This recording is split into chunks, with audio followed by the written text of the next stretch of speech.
Skull morphology. The size of the brain and cranium increase over human history. Brain reaches its current size about 200 to 300,000 years ago. Impact of different climates and differential rates of gene flow on skull morphology. There is a wide range of modern human skull variation from 1,000 cc's to 1,800 cc's. So does that mean that people with a brain size of 1,000 cc's are less intelligent than those with 1,800 cc's? No. Why? Because it's the way the brain is wired. We are wired to understand the world. We are wired to understand each other. We are wired to look at things rationally. We are wired to look at things morally. The size of the brain doesn't really matter. The wiring of it is how effectively it processes the world around. The difference in function is not significant. The brains are wired the same and they perform equally as well. Our evolution as modern Homo sapiens took place over millions of years in Africa. Our recent migration out of Africa into many diverse environments and climates, the use of a culture to do this, access to resources and nutrition, has created in a very short time great variation in our species. Over 100,000 years ago, still in Africa, we all looked very much the same. We all had darker skin. It's only when we move out into these different environments that we begin to look at the effects of environment on body perception. Skull morphology.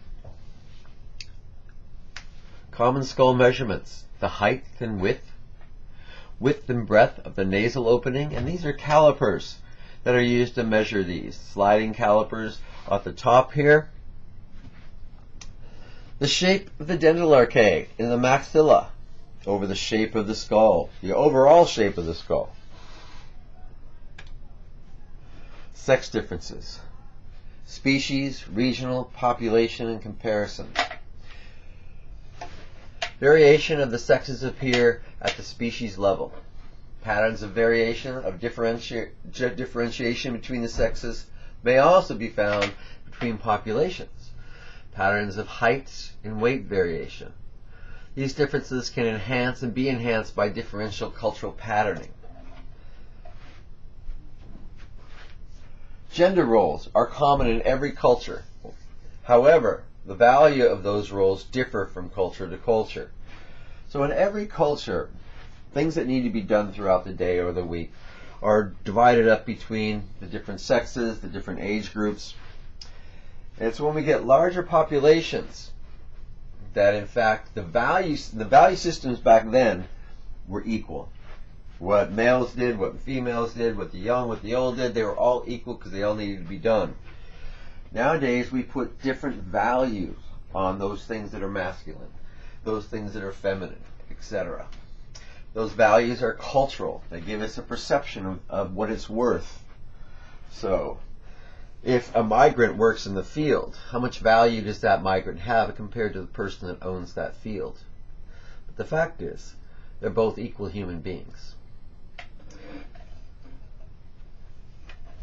Variation of the sexes appears at the species level. Patterns of variation of differentiation between the sexes may also be found between populations.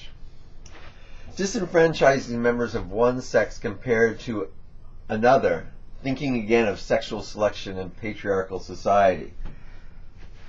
When we create inequality between male and female, what we've done is just broken our human connection. We do this for a reason. It seems to work in the environment at the time, and when this happened a few thousand years ago, we had very little understanding of our world. Today, we can use our understanding, our knowledge, and our technology to rebuild our relationships with each other and with the planet.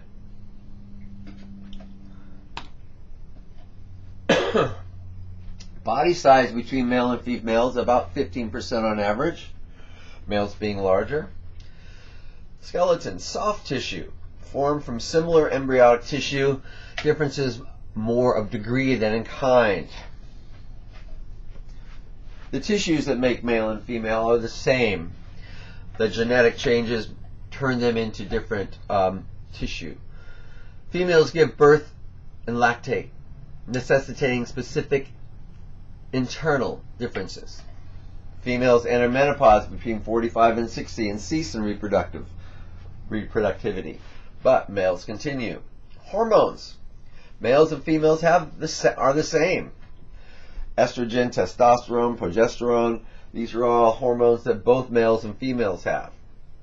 But there are differences in the levels and the patternings of how these the endocrine systems works in males and in females.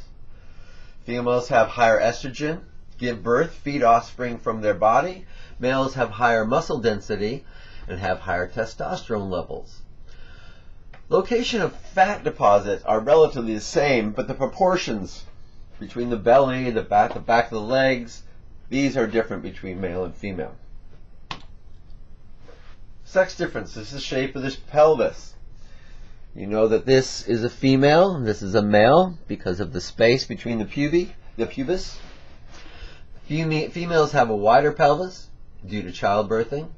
Females have more broadly flaring ilia, a greater subpubic angle, and the size of the space of the pelvic girdle is greater, which I just showed you in here. Cranium. Females have smaller mastoid bones right under the ear, few overall muscle markings because there's less muscle density, and less pronounced brow ridges. Females have more vertical forehead.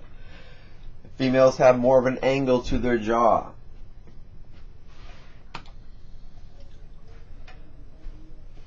Continuous expression of polygenic traits. Remember, we have Mendelian traits, one trait or one gene. Polygenic traits, several genes go in to make up one trait. And the distribution wherein biological traits vary in such specific pattern across geography is called decline. So when the genetic changes are in a continuum like this, that we can see that in a decline. Decline of skin color. If you were to walk from Ethiopia to Denmark, what you would see is a change of skin color from black to lighter to white and then back again as you walk back.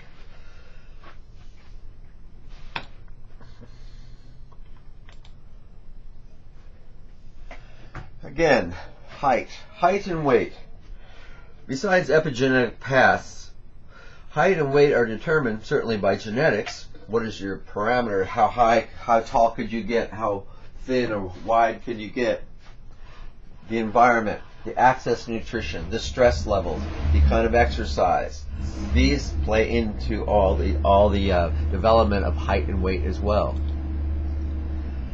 Speaking of Mendelian traits, here we see Mendelian traits expressed in blood types. What you have is very specific discontinuous traits. There is A, there is B, there is AB, there is 0. It's not on a continuum. This film is also, I'm going to load it separately. If it's not taken down, please watch this. This is about the brain and the frontal lobe and how that functions in our life. Biocultural perspective. Culture is a thought process. What we see is a result of the thoughts. Ideas of what is possible, what has value, and what is to be disregarded. Human variation is best explained when viewed from a biocultural perspective or a biopsychosocial, using natural selection, gene flow and population movement, genetic drift, founder effects, and mutation.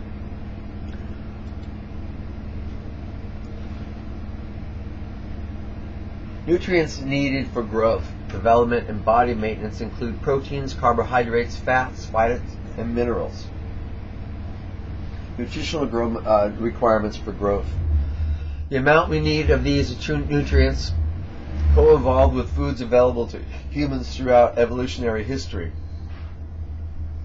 The specific pattern of amino acids required in human nutrition reflects an ancestral diet high in animal protein.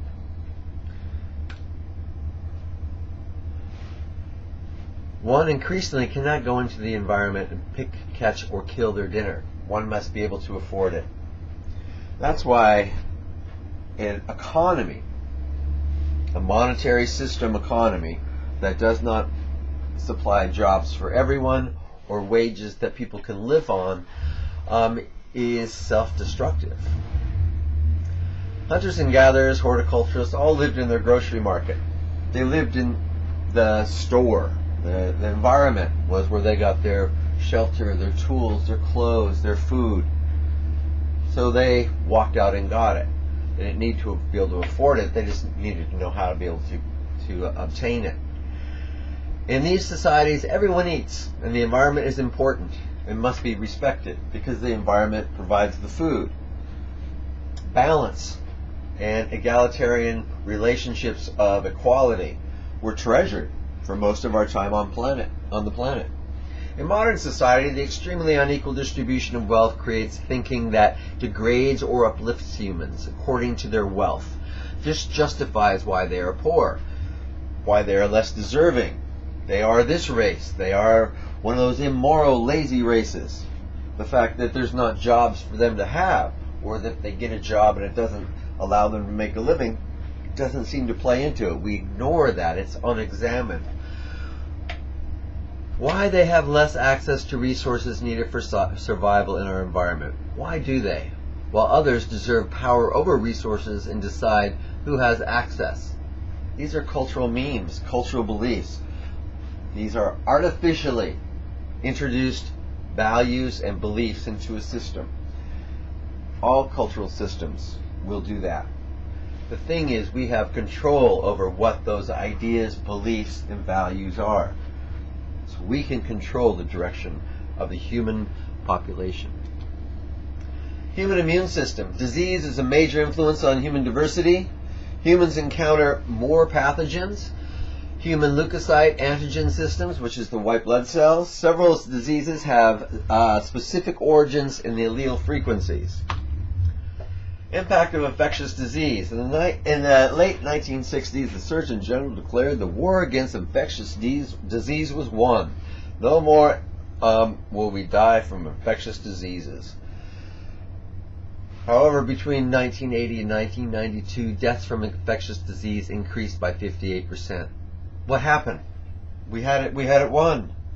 That's evolution. That's mutation. Those bacteria that were susceptible to the antibodies, antibacterial, died. Those that weren't lived and reproduced, and they were immune to it.